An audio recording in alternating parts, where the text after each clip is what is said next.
Nous allons prier le Seigneur. Nous allons demander sa grâce sur ce moment. Notre Dieu et notre Père, nous te rendons gloire. Merci pour cette occasion. Que ton nom soit béni, que ton nom soit glorifié. Je recommande, Dieu notre Père, tes enfants entre tes mains et je prie qu'au travers de cet enseignement, chaque vie soit restaurée, chaque âme soit guérie, que chacun de nous soit pleinement rapproché de toi, car nous savons que sur la terre, nous ne pouvons rien faire sans toi. Merci de m'utiliser, merci de bénir ta parole, au nom de Jésus que nous t'avons prié. Amen. Bien-aimés frères, que Dieu vous bénisse, que sa grâce soit pleinement votre partage ce soir. Voilà, ce soir encore, nous avons à partager autour de ce thème les conséquences du ministère chrétien. J'ai eu la conviction de partager ce thème avec tout un chacun de vous parce que, comme vous le savez, nous passons par des moments éprouvants, des moments difficiles, des moments qui nous amènent souvent à nous poser des questions. Est-ce que Dieu est encore avec nous? Est-ce que Dieu permet-il ce qui m'arrive, ce qui se passe là où tu es?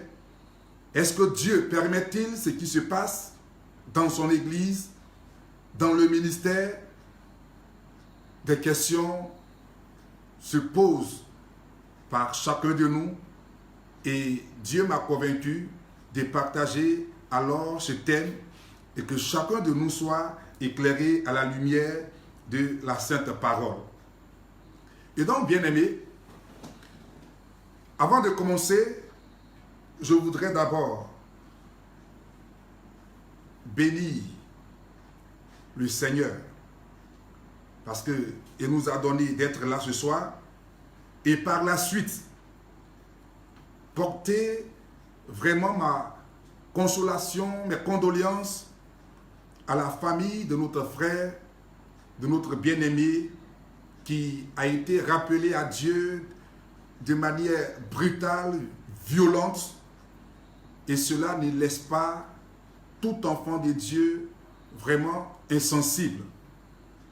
Nos cœurs ont été meurtris, nous sommes en Côte d'Ivoire, précisément à Abidjan, et nul ne peut conseiller sur la terre à son prochain, à son frère, de passer par là où notre bien-aimé est passé pour rentrer dans la félicité de Dieu.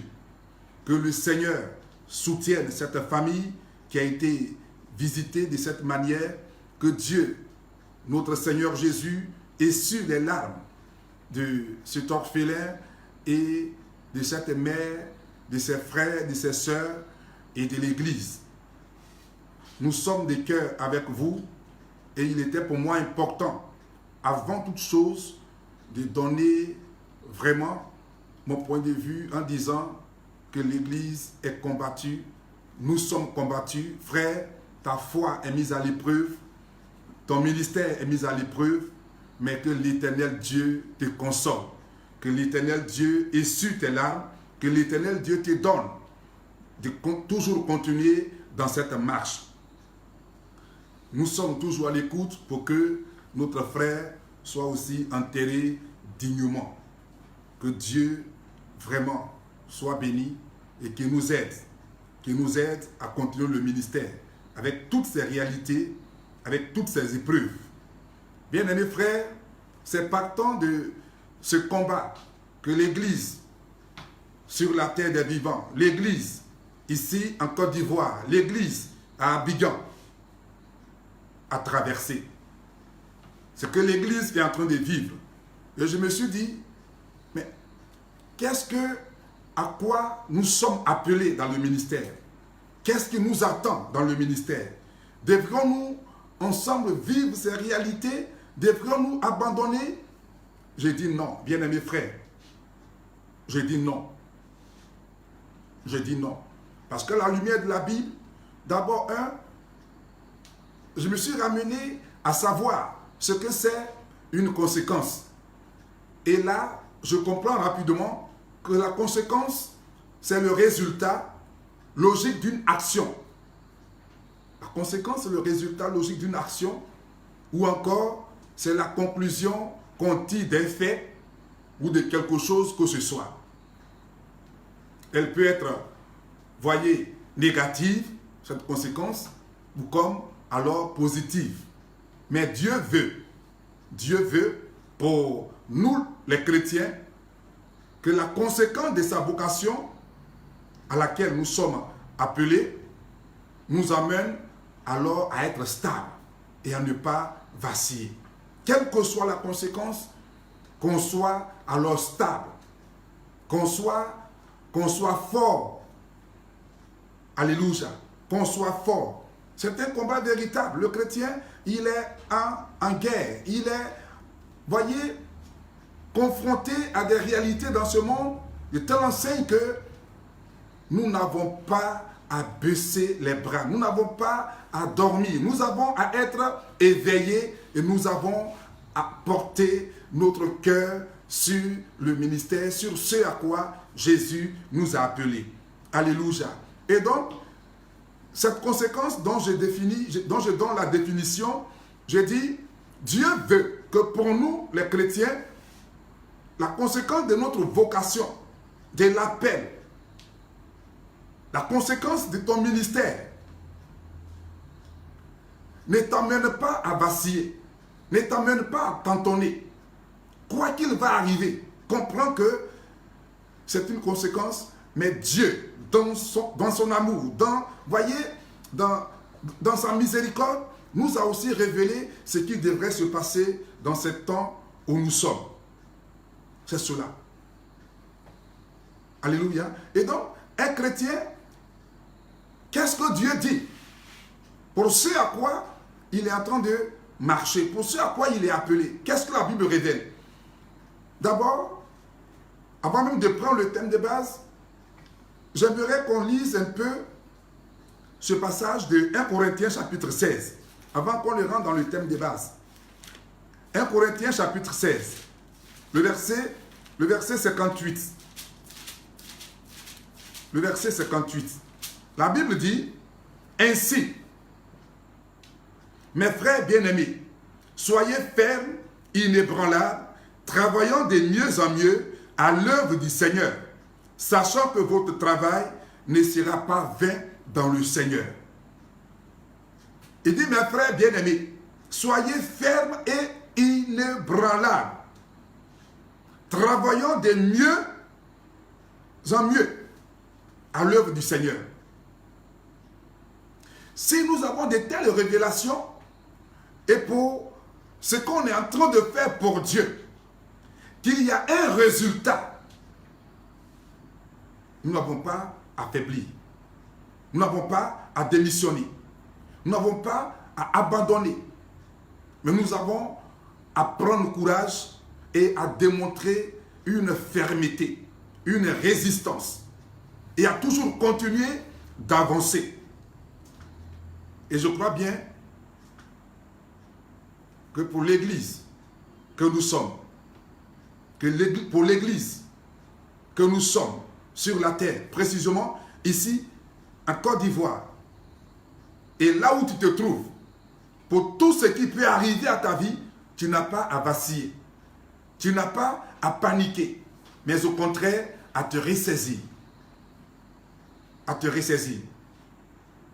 Ton ministère peut être alors le ministère pastoral, le ministère des chantres. Voilà. Tu peux être appelé, voyez, à un travail quelconque dans la maison de Dieu. Et si pour ce travail, tu es mis à l'épreuve, rentre dans la parole et cherche à savoir qu'est-ce que Dieu dit lorsqu'on est engagé à faire une activité dans sa maison. Mais si nous démissionnons très tôt, nous aurons échoué. Et Dieu ne pourra pas nous approuver. Il ne nous donnera pas raison de ce que nous avons démissionné, de ce que nous avons alors abandonné. Mais là, nous aurons perdu tout ce qui serait attaché à cette vocation. avant même que tu ne rentres dans cette vocation, la récompense qui y était attachée, à cause de ce que tu as démissionné, tu aurais perdu cette récompense.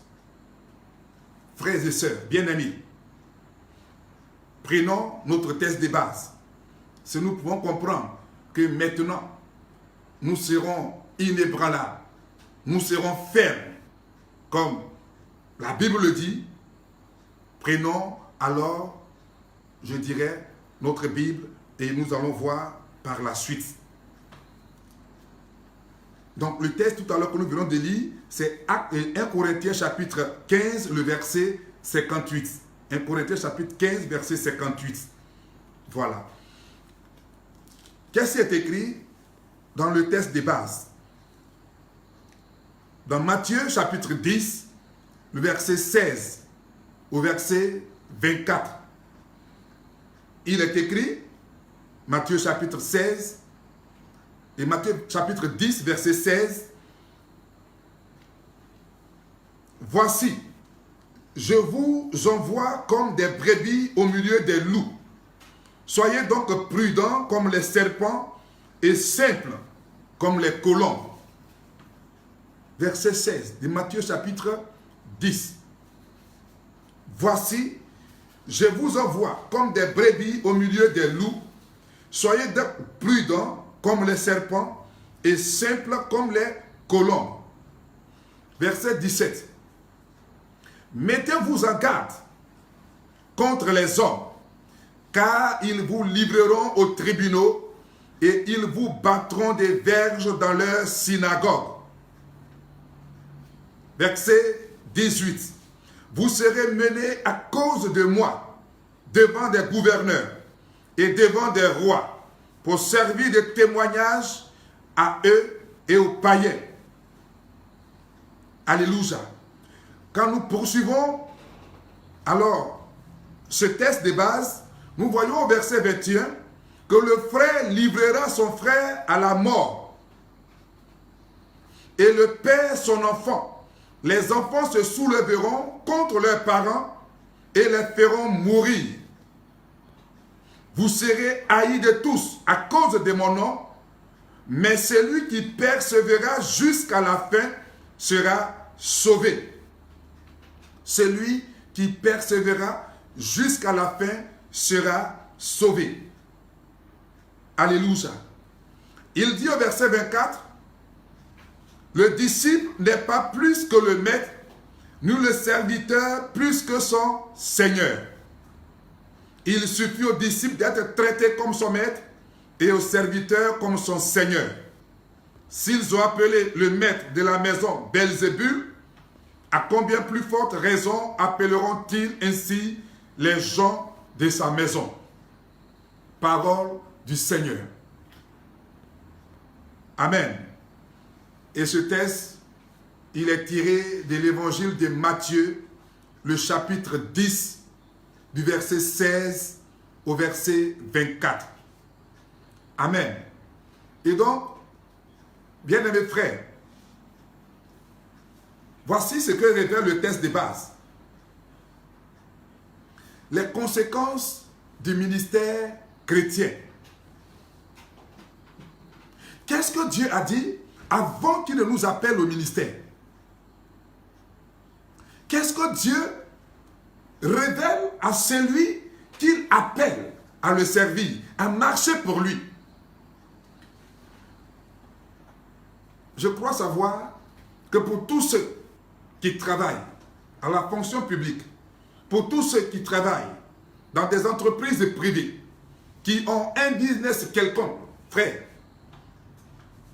avant même que tu ne sois associé à cette entreprise, dans les entretiens que tu as, on t'emmène à signer un contrat. Et au travers de ce contrat, tu sais ce que tu as à faire dans cette boîte. Alléluia. S'il doit travailler dans une maison quelconque, ton patron t'appellera et il te dira, voici les tâches pour lesquelles on t'emploie, pour lesquelles tu seras avec nous. Si tu ne viens pas à telle heure, tu seras certainement remplacé. Si tu ne fais pas telle chose comme il faut, tu seras sanctionné. Fais attention, parce qu'il y a certainement ceux qui pourront se faire passer pour les directeurs, qui pourront se faire passer pour tes patrons, mais reconnais que c'est tel qui est ton patron, c'est tel qui peut faire telle chose avec toi et pour toi. Bien aimés frères, dans la société active, voici un peu les détails que nous avons avant de nous engager à faire quoi que ce soit. Et la Bible dit, quand Dieu a envoyé Jésus, et que Jésus, dans l'exercice de son ministère, s'est révélé aux premiers pères de l'Église, aux apôtres, qui furent les premiers disciples, à chacun des précisions ont été données. Ce qui devrait se produire dans le ministère. Alléluia. Et Jésus, dans la première mission qu'il a confiée aux disciples, il était en train de leur dire, je vous envoie dans le monde. Mais premièrement, de manière précise, il était en train d'envoyer les disciples alors en Israël, à Jérusalem. Comment ils devraient aller faire le porte-à-porte, comment ils devraient aller faire le ministère pour rentrer en contact avec certaines personnes et les dangers qui alors se trouvaient devant eux. Et il dit, soyez prudents. Soyez prudents. Parce que vous partez au milieu des loups. Vous partez au milieu des gens, des personnes qui seront contre ce que vous exercez, qui seront contre ce que vous faites. Donc, soyez prudents au milieu de ces personnes. Alléluia. Soyez prudents. Comme le serpent. Il a comparé alors le travail de ses premiers disciples au serpent. Il dit, ne vous comportez pas comme vous voulez. Malgré tout ce que tu peux avoir comme capacité, comme force, comme puissance. Mais il faut apprendre à marcher dans le monde où tu es. Parce que les gens ne te comprendront pas. Et c'est ça, la nature du serpent.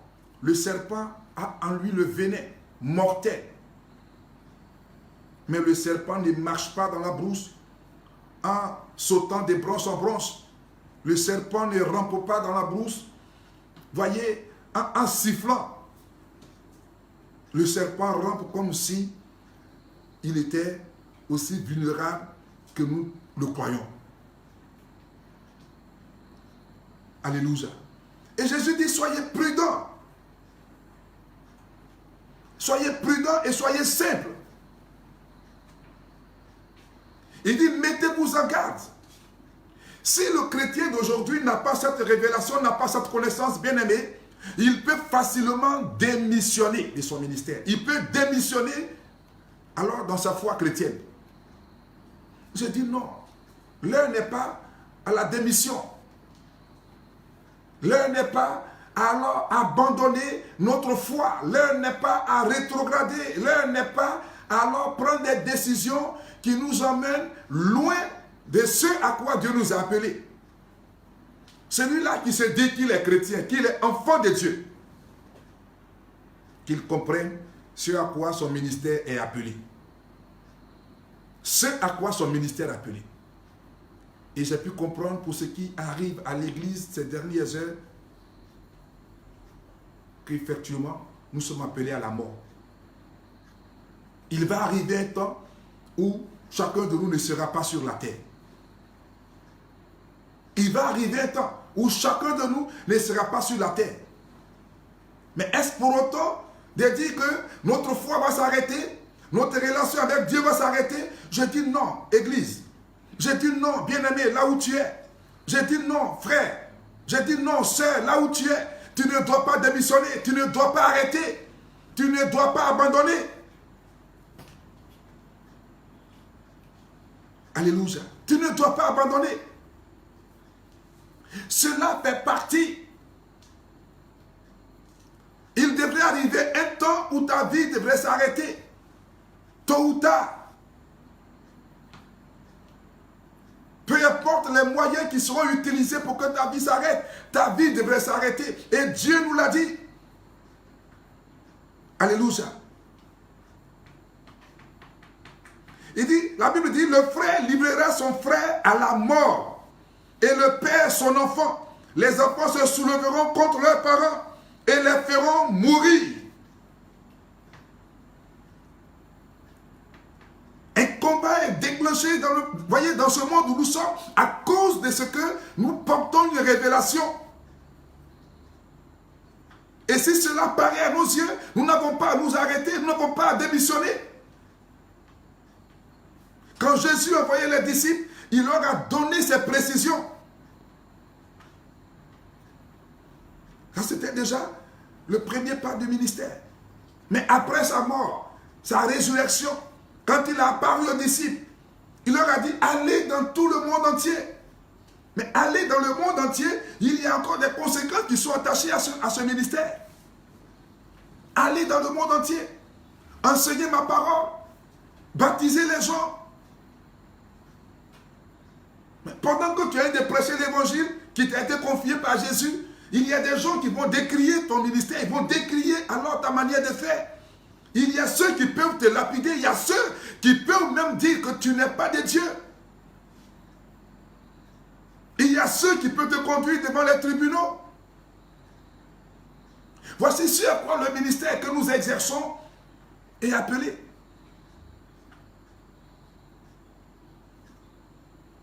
Gloire à Dieu.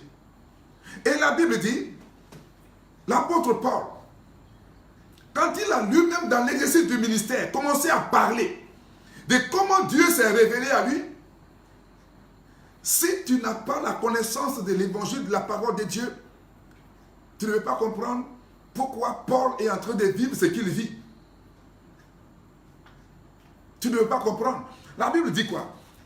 Commençons par là où Paul a commencé à révéler lui-même, publiquement, devant des autorités, le ministère auquel il est appelé. Dans Actes chapitre 22.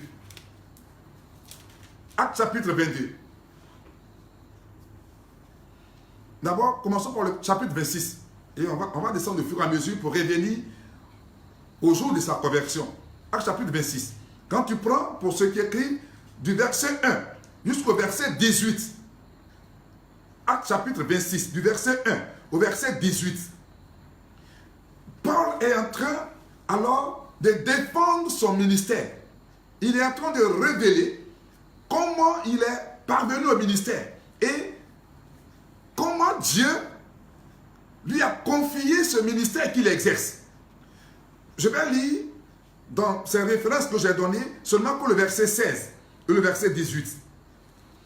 Il est dit, Actes chapitre 26, verset 16 à 18, dans les références que j'ai données, Paul dit, quand Dieu s'est révélé à lui, Dieu dit, mais lève-toi et tiens-toi sur tes pieds, car je te suis apparu pour t'établir ministre et témoin des choses que tu as vues et de celles pour lesquelles je t'apparaîtrai.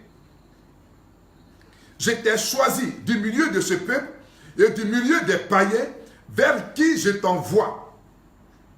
Voilà. Actes chapitre 26, verset 1 au verset 18. Mais dans ces passages, je vais simplement lire le verset 16 et le verset 18. Et c'est là Dieu donne alors la révélation à Pierre. Il dit, je te suis apparu. Je te suis apparu pour te rendre témoin des choses que je veux que tu annonces à ceux vers qui je t'envoie. C'est cela. Il dit quoi? Il dit, je t'ai choisi, verset 17. Je t'ai choisi. Je t'ai choisi du milieu de ce peuple et du milieu des païens vers qui je t'envoie, afin que tu leur ouvres les yeux pour qu'ils passent des ténèbres à la lumière et de la puissance de Satan à Dieu, pour qu'ils reçoivent par la foi en moi le pardon des péchés et l'héritage avec les sanctifiés. Quand on lit ça, c'est comme si dans ce ministère que Paul va exercer, il n'y a pas de combat à mener. C'est comme si les choses allaient se passer sur des roulettes. Alléluia. C'est comme si ça se passait sur des roulettes. Paul ne sera pas éprouvé, parce que même il est en train de dire, il est en train de dire au roi, il est en train de dire au gouverneur, à son temps, que voici comment Dieu s'est révélé à moi. Et voici ce que Dieu m'a dit. Et Dieu me dit qu'il m'établit ministre et témoin des choses qu'il m'a montrées, que je dois aller révéler aux autres. Donc voici ce que je suis en train de faire. Quand tu reviens en arrière, le chapitre 22, toujours des Actes des Apôtres, le chapitre 22, du verset 1 au verset 21,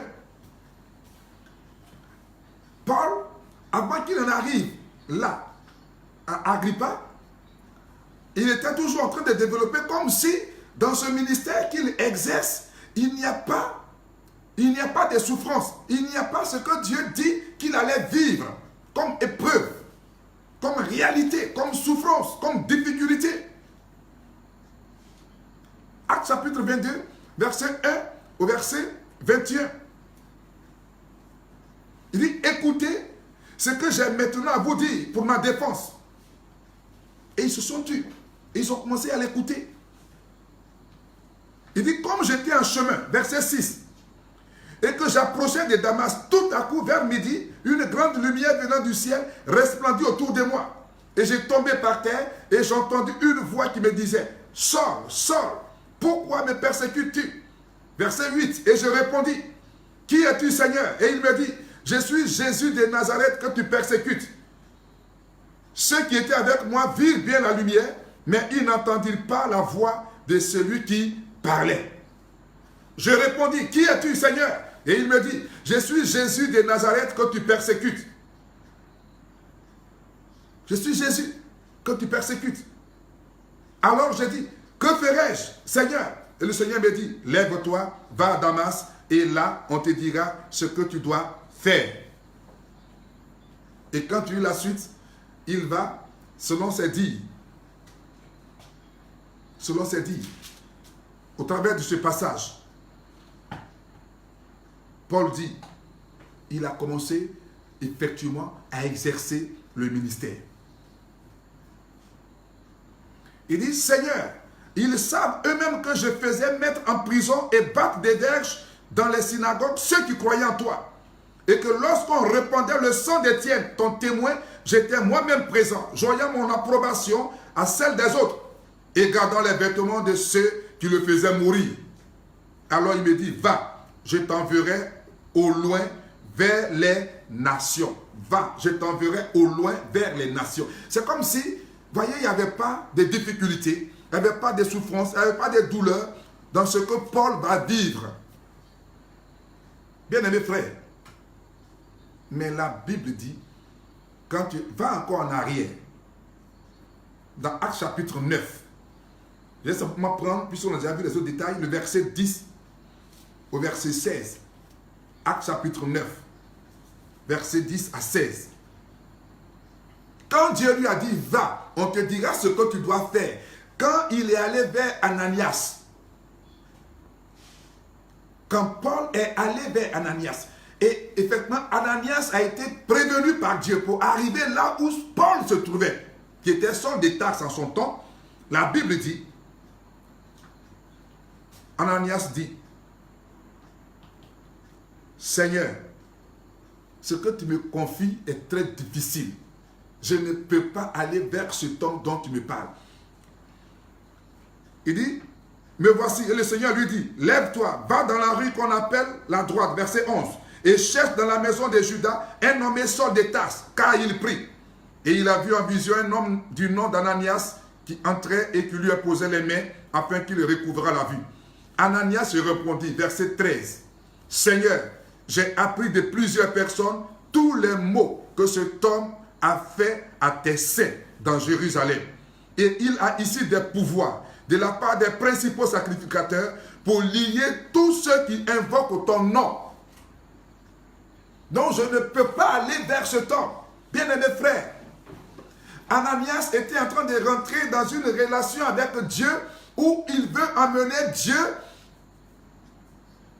à ne pas faire ce que lui veut, mais que Dieu fasse ce que lui, Ananias, il veut. Et plusieurs sont dans le ministère, plusieurs sont dans la foi chrétienne et ils veulent emmener Dieu à faire ce qu'eux, ils veulent, ce qu'ils attendent, sans toutefois rentrer dans ce que Dieu veut. Bien-aimé, demande à Dieu, qu'est-ce que tu veux qu'on fasse pour ce qui est arrivé? Qu'est-ce que tu veux qu'on fasse pour ce que je vis, pour ce que je vois, pour ce que j'entends? Qu'est-ce que tu veux que je fasse? Ananias a été certainement du premier bord que toi, que moi, dans ma logique humaine, et non dans ma connaissance des conséquences du ministère chrétien auquel je suis appelé. Ananias dit non, cet homme c'est un meurtrier, cet homme c'est un assassin, cet homme n'est pas digne, cet homme ne peut pas se joindre à lui. Même s'il fait des prodiges, ce n'est pas la peine. J'ai dit non, bien-aimé. J'ai dit non. La Bible dit au verset 15, mais le Seigneur lui dit, va, car cet homme est un instrument que j'ai choisi pour porter mon nom devant les nations, devant les rois et devant les fils d'Israël. Verset 16. Et je lui montrerai tout ce qu'il doit souffrir pour mon nom. Je lui montrerai tout ce qu'il doit souffrir pour mon nom. Quand Paul était en train de révéler le ministère qu'il faisait, il n'a pas dit, je suis en train de souffrir pour ce que... Non, non, non, non. Mais par contre, il sait. Il sait. C'est pourquoi dans toutes les épîtres qu'il a écrites, il n'a cessé de révéler les souffrances qui étaient attachées à son ministère. Je veux amener quelqu'un ce soir à se ressaisir pour ce que tu es en train de traverser, pour ce que tu es en train de vivre. Je veux amener quelqu'un à prendre courage. L'épreuve est certes douloureuse, l'épreuve est forte, l'épreuve n'a pas de pareil. Mais Dieu n'est pas absent le jour de l'épreuve. Dieu n'est pas absent dans ce que tu vis et dans ce qui se passe. Certainement, on n'avait pas eu connaissance de ce que pouvait contenir notre feuille de route. Alléluia. On n'a pas eu connaissance de ce que pouvait contenir notre feuille de route. Et Paul a eu connaissance de ce que sa feuille de route contient. Que l'Église d'aujourd'hui sache que les temps dans lesquels nous sommes sont des temps d'épreuve, sont des temps de rude labeur, sont des temps de persécution, sont des temps où les hommes nous déclareront la guerre, sont des temps où nous serons confrontés à des jugements, sont des temps où nous serons méprisés. Mais cela ne doit pas affecter notre foi. Cela ne doit pas affecter notre bonne volonté. Si seulement si Jésus est dans notre vie. C'est pourquoi si tu as fait des déclarations, c'est pourquoi si tu as pris une résolution pour démissionner, pour arrêter, je veux te ramener à la foi chrétienne, la foi authentique. Parce qu'à cette foi est attachée des conséquences. Et ça peut être des conséquences positives. Parce que nous avons le ciel, parce que nous avons aussi alors des bénédictions qui nous attendent. Mais il y a aussi des épreuves qui peuvent même nous plonger à la mort, des épreuves qui peuvent être révélées comme cruelles. Quand j'ai eu cette connaissance, je me suis dit certainement, pour ce que j'ai appris, mon frère devrait passer par là. Celui qui est mort devrait passer par là. Celui qui est mort par accident devrait passer par là. Celui qui est mort assassiné devrait passer par là. Celui qui est mort par maladie devrait passer par là. Bien-aimés frères, il y a des conséquences dans le ministère auquel on est appelé. Mais notre foi ne doit pas vaciller. Nous ne devrons pas perdre courage. Nous ne devons pas abandonner.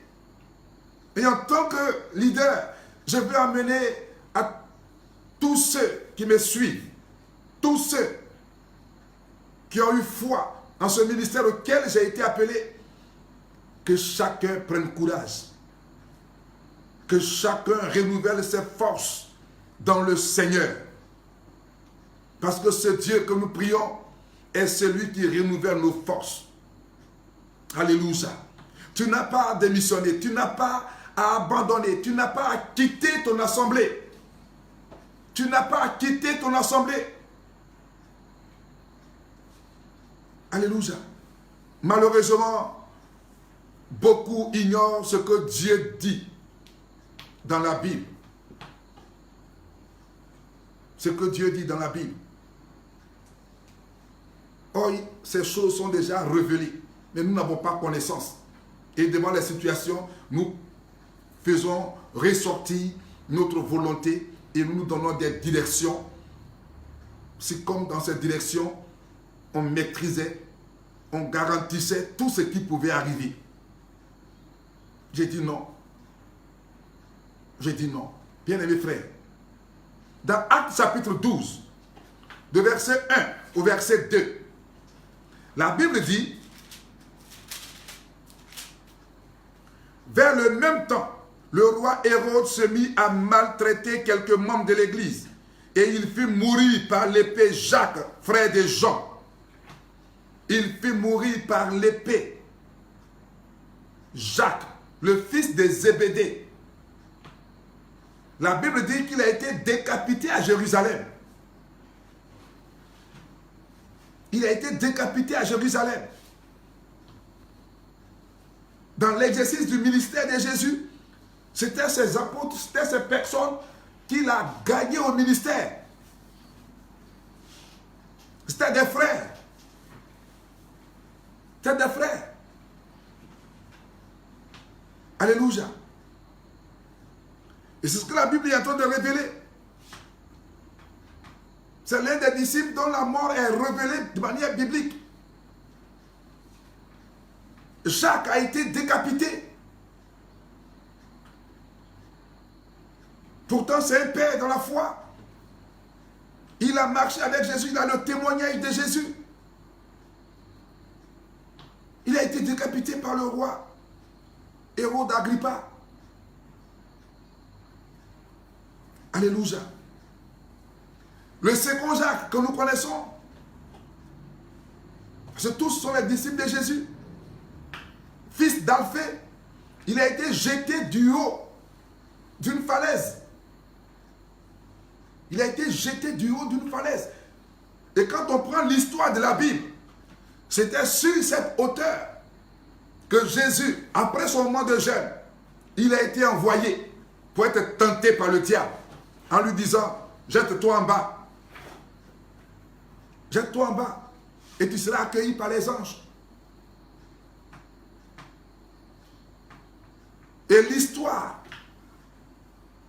de la vie de ces hommes révèle que Jacques, fils d'Alphée, a été jeté du haut de cette falaise de plus de 30 mètres. Alléluia. Et il est mort. Mais quand il est tombé, il n'est pas mort sur le champ. Et quand ils ont su qu'il n'était pas mort, ils sont allés le fouetter, voyez, à coups de bâton, jusqu'à ce qu'il meure. Et c'est comme ça, Jacques est mort.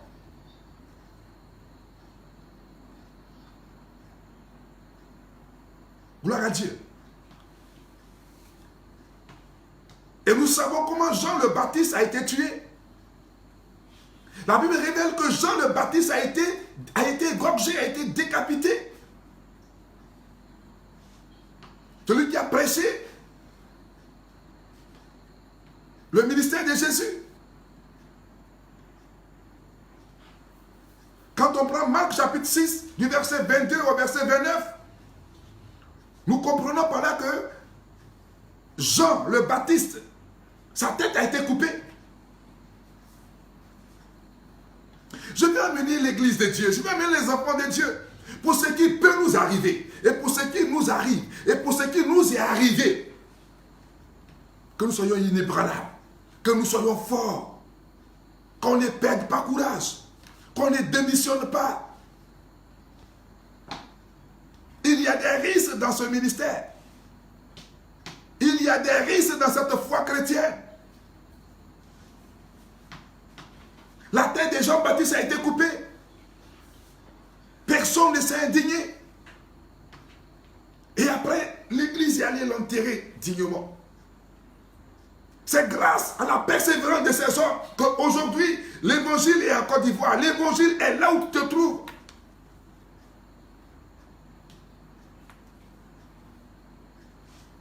La Bible dit dans Actes chapitre 7, le verset 57 au verset 59, que Étienne a été lapidé et Étienne est mort. Ce n'est pas dans un campement, ce n'est pas dans une broussaille. Mais en pleine ville, à Jérusalem, en pleine capitale, Étienne a été lapidé. L'église était, voyez, à son commencement. Mais ces braves hommes, ces braves femmes, se sont nourris d'une foi inébranlable pour qu'on soit sauvé, pour qu'on parvienne à la connaissance de ce Dieu pour lequel cet homme a été lapidé. Bien-aimés frères et sœurs, je ne sais pas, mais la seule conviction que j'ai, le ministère auquel on est appelé, il y a un parchemin qui est écrit pour chacun. Pour chacun. Nous partons au ciel. Mais que nous soyons forts. Que nous soyons forts. Parce que les temps dans lesquels nous sommes sont des temps où nous devons démontrer notre foi, notre loyauté, notre fidélité à Jésus de Nazareth.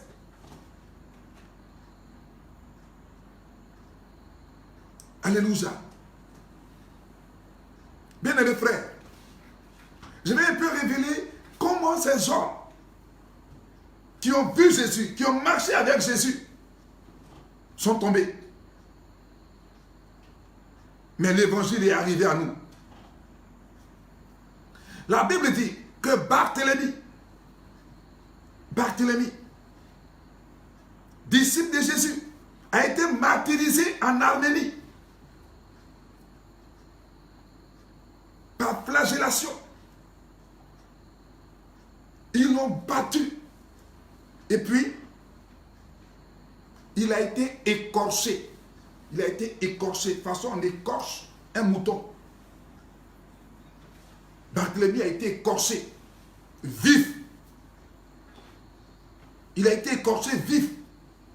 Avant d'être crucifié. Et puis après, décapité. Selon l'histoire de la Bible. Alléluia.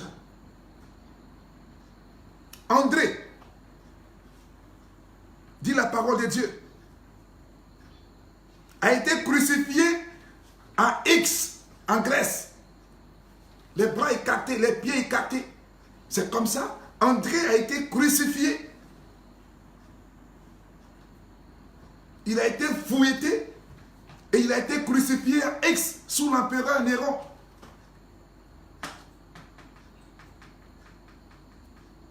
Bien-aimés frères, si nous n'avons pas la connaissance du ministère que nous exerçons, l'origine de notre foi, nous abandonnons facilement.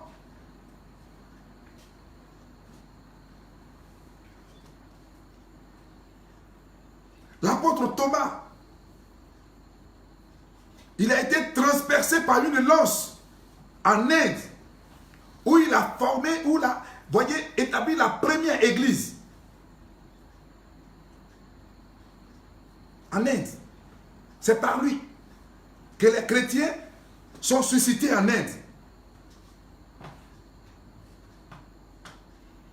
Et dans son ministère, il a gagné une famille royale. Donc ça lui a donné alors plus de popularité.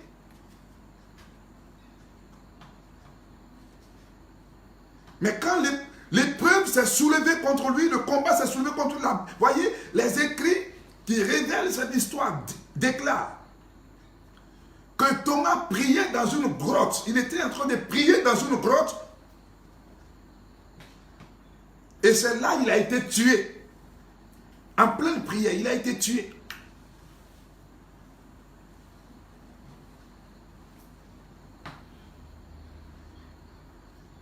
Enfant de Dieu. Ce n'est pas seulement l'épreuve de on ne m'a pas donné banane, je suis parti à l'église, on ne m'a pas gardé à manger, et donc demain je vais encore venir à l'église, j'ai fait ceci, on m'a refusé le mariage, on m'a refusé telle chose, on m'a refusé l'argent, parce qu'on m'exige de faire ça, ah ma foi est éprouvée. La foi éprouvée va encore à des profondeurs. Parce que la Bible dit que le monde dans lequel nous sommes est sous la puissance du malin, est sous la puissance du diable. Qu'on le veuille ou pas, le diable existe. Et le diable a ses agents. Et les agents du diable travaillent. De même qu'on travaille. Et il a eu des moments où on est confronté. Dieu peut nous délivrer. Mais Dieu peut aussi nous délivrer par la mort. Pour qu'on ait le ciel.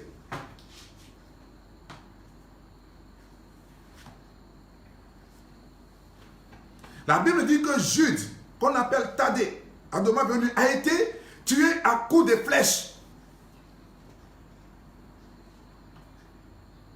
Il allait évangéliser la Syrie, l'Arménie. Il a été fléché. Il a été fléché. Quelqu'un qui allait parler de Dieu, de Jésus. Ce sont des hommes qui ont exercé le ministère, voyez, du Christ. Ce n'est même pas autant des apôtres, des prophètes, on dirait non, voici la loi, voici... Non, non, mais le ministère qu'on est en train d'exercer là où c'est quitté, voici ceux qui ont commencé, comment ils ont terminé. Ce qui leur est arrivé.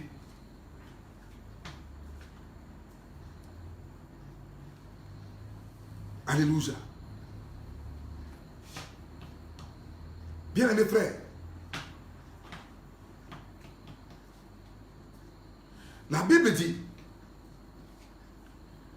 que ta foi doit être ferme pour ce que tes yeux voient. Tu peux être, voyez, choqué pour ce que certainement tu as vu, mais tu dois te ressaisir dans la suite parce que ça ne doit pas influencer ta communion avec Dieu, ça ne doit pas influencer ton intimité avec Dieu. Tu peux pleurer pour un temps et te relever pour que Jésus soit servi. Et je veux ce soir que tu te relèves. Je veux ce soir que tu prennes courage. Si tu ne te relèves pas, comment est-ce qu'on peut bâtir l'église de Dieu? Comment on peut ramener ceux qui sont tombés à l'enterrement? Comment? Comment?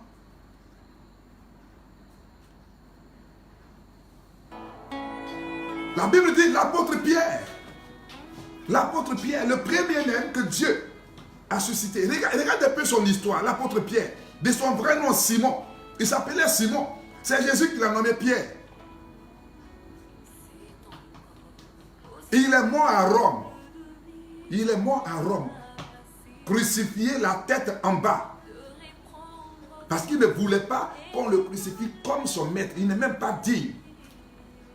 Donc il a voulu qu'on le crucifie la tête en bas. Effectivement, ils l'ont crucifié la tête en bas. C'est lui qui a évangélisé l'Empire romain à son temps. C'est par Pierre que le christianisme est rentré dans cet empire en son temps. C'est par Pierre. C'est par lui que l'église catholique même est fondée. C'est par Pierre.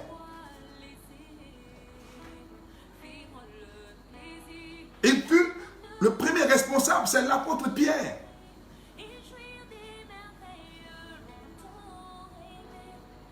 Alléluia. Sous l'empereur romain qui à son temps s'appelait Claude Ier. C'est par Pierre.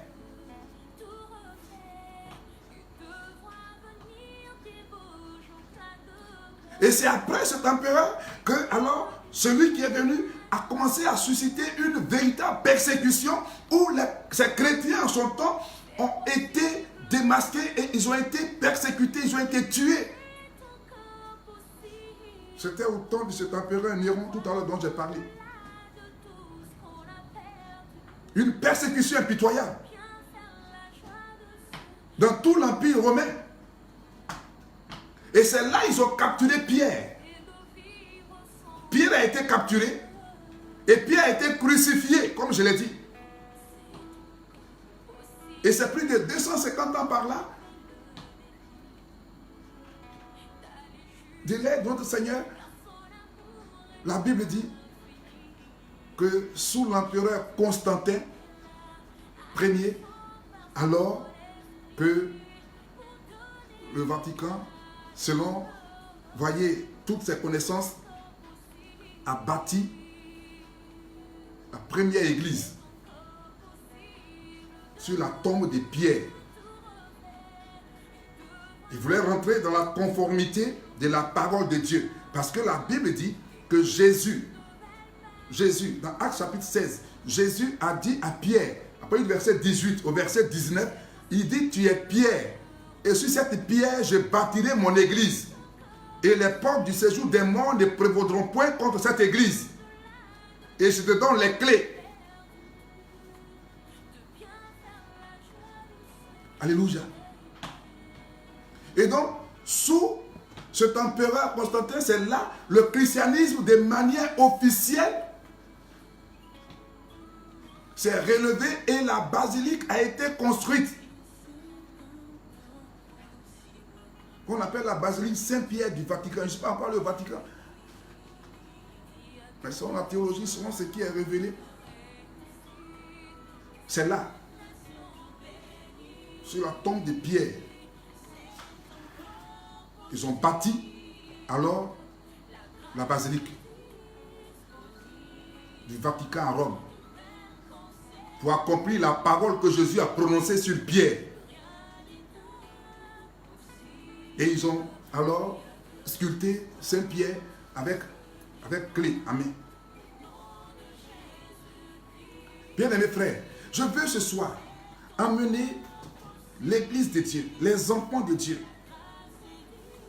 Cette église qui est persécutée, cette église qui est combattue, je veux amener chacun à se ressaisir.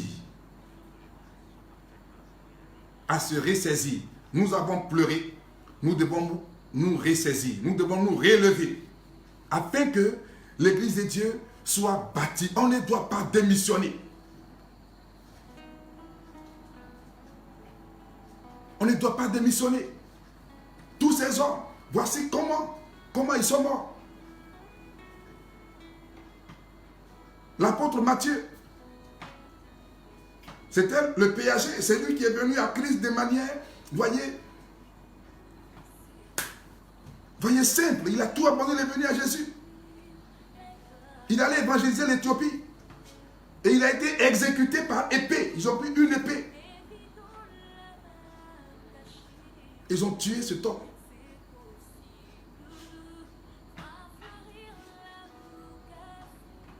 Alléluia. Je vous en prie, Église de Dieu, que notre foi ne défaille point. Nous sommes en guerre. Et Jésus nous l'a dit, nous sommes en guerre. Quelqu'un qui est en guerre, ce n'est pas banane douce, on te refuse. Quelqu'un qui est en guerre, on peut te poignarder, on peut te fusiller, on peut te tuer à cause de ta foi chrétienne. Mais en Côte d'Ivoire, certainement, ces choses ne sont pas encore arrivées. Et peut-être que ces choses sont en train de se vivre d'une autre manière. Mais je prie que Dieu affermisse la foi de ses enfants sur la terre. Que Dieu affermisse ta foi là où tu es. Que Dieu te rende inébranlable. Que Dieu te rende inébranlable là où tu es. Ne vacille point, ne panique point, n'abandonne pas ton assemblée, ne démissionne pas. Car celui qui a fait de toi ministre en 2010, celui qui a fait de toi ministre de l'évangile en 2005, celui qui a fait de toi ministre de l'évangile les années passées, et qui cette année certainement dit encore que tu lui appartiens, quoi qu'il arrive, il demeure ce même Dieu. Ne démissionne pas à cause de l'épreuve. Ne démissionne pas à cause de la douleur. Ne démissionne pas à cause de la situation qui arrive. Ne démissionne pas. Jésus est encore sur le trône. Et le Seigneur nous attend. Il attend chacun de nous. Personne ne sait par quelle voie il arrivera à ce Dieu. Personne ne sait. Si nous avons la connaissance de la vie de ces hommes, bien-aimés frères, nous allons alors reprendre notre foi. Reprends ta foi, bien-aimé. Reprends ton zèle, reprends ton courage. Ne démissionne pas. Ne démissionne pas là où tu es. Le diable vient pour égorger, il vient pour tuer. Il n'est pas venu pour nous caresser. Il n'est pas venu pour détourner seulement notre argent. Il n'est pas venu pour nous rendre malades. Il vient pour tuer.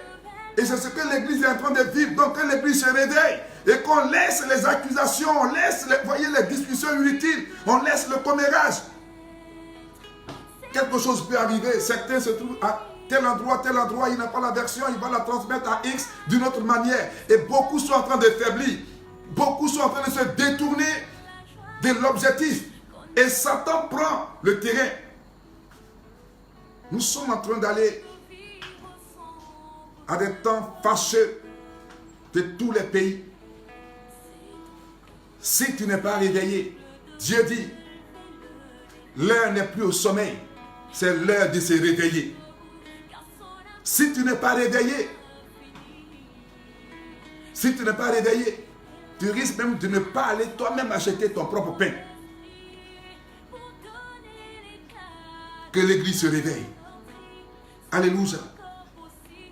Que l'église se réveille.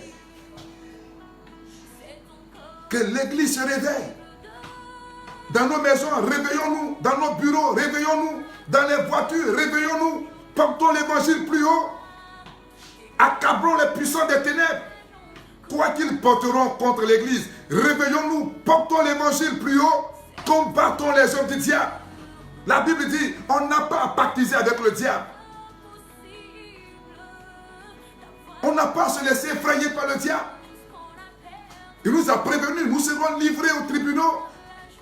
Les fils tueront les pères tueront les fils. Le combat sera à un autre niveau. Mais là où tu es, tu n'as pas affaibli. Et je veux ce soir te réveiller. Car le ministère auquel tu es appelé a des conséquences. Le ministère a des conséquences. Il y a de l'espoir. Et je veux que cet espoir soit ton partage. Il y a de l'espoir. Réveille-toi, relève-toi, bien-aimé. Il y a de l'espoir. Ressaisis-toi. Il y a de l'espoir. Reprends courage. Il y a de l'espoir. Ne cherche pas à te suicider.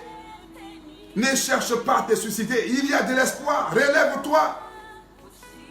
Car voici ce que ces hommes ont vécu. Et quand j'ai découvert ça dans le ministère, je me suis rangé. Et quelque chose arrive, je prends un temps où alors je peux commencer à dire, Seigneur, pourquoi? Seigneur, qu'est-ce qui arrive? Seigneur, pourquoi ça arrive? Mais les heures qui viennent, je me ressaisis. Je me ressaisis. Bien-aimés frères, voici ce que ce soir, j'ai voulu porter à ta connaissance. Ce que j'ai voulu porter à ta connaissance. Et que tu sois totalement libéré. Et que l'Église soit consolée pour ces épreuves, pour ces temps difficiles. L'Église soit alors relevée. L'Église prenne sa place. Et ne laissons pas l'avantage à l'ennemi, aux destructeurs qui rentrent dans les églises, aux destructeurs qui rentrent dans les familles, aux destructeurs qui rentrent dans les foyers, aux destructeurs qui rentrent dans les entreprises et qui créent le désordre, qui tuent, qui égorgent et qui veut nous disperser, qui veut nous affronter les uns les autres. C'est son plan. Réveillons-nous et visons l'ennemi pour combattre ses œuvres. S'il n'a pas connaissance de la stratégie de guerre, au nom de Jésus, ne perdons pas cette stratégie. Nous ne combattons pas contre la chair et le sang. Nous combattons les dominations, les principautés, les esprits méchants. Nous combattons les œuvres de la sorcellerie. On ne combat pas les hommes. C'est celui qui n'a pas la connaissance qui porte atteinte au corps physique. Le diable est un copier. Vous voyez, il aime copier, il aime imiter, il ne connaît pas l'original. Ne te laisse pas distraire. Arrête de tes déclarations et mets-toi à ta place. Et mène le bon combat de la foi. Alléluia. Mène le bon combat de la foi. Que cette force du Saint-Esprit soit ton partage. Que cette vie de Dieu soit ton partage. Et là où tu as faibli, le Saint-Esprit te relève. Là où tu as faibli, le Saint-Esprit te relève. Là où tu es tombé, le Saint-Esprit te relève. Là où tu es atteint, le Saint-Esprit te guérisse. Que tu reprennes ta place. Il y a encore de l'espoir. Il y a de l'avenir sur ton chemin. Ressaisis-toi et que la grâce de Dieu soit pleinement ton partage. Au nom de Jésus-Christ de Nazareth. Bien-aimés frères, voici ce soir ce que je voulais te porter. Voici ce que je voulais ainsi te révéler et que ta foi soit relevée. Et que la force se réveille en toi et que tu sois à ton poste. Ne quitte pas ton poste, ne quitte pas ta place. Et mon Dieu te bénira. Dis Amen plus fort.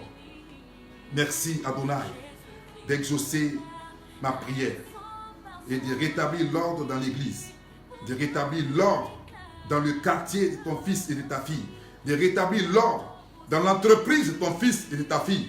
Merci Adonai de rétablir l'ordre dans le ministère de ton enfant. Oh Dieu, les conséquences révélées ne peuvent pas nous empêcher de te servir, ne peuvent pas nous empêcher de marcher en ton nom. Qu'après ce moment, la foi de chacun soit alors boostée, la foi de chacun soit augmentée et que nous allions et que nous gagnions le monde entier à Jésus. Que nous allions, que nous détruisions les œuvres des ténèbres, les œuvres du diable. Merci. À toi la gloire, parce que je sais que tu l'as fait. Merci, ô Dieu, de ce que tu consoles encore une fois de plus cette famille éplorée, cette famille désespérée. Merci de leur donner, Seigneur, la force nécessaire et le courage. Merci pour tous ces pasteurs. Éternel Dieu des armées, toi seul connais la vie de tes serviteurs. Mais je prie que chacun soit relevé. Je prie que chacun soit repositionné. Parce que tu es celui qui élève. Tu es celui qui élève. Tu n'es pas venu pour juger. Tu es venu pour sauver. Donne à ces hommes de Dieu d'être sauvés de ce que l'ennemi est en train de porter contre leur vie. À toi la gloire. Au nom de Jésus que je t'ai prié. Amen.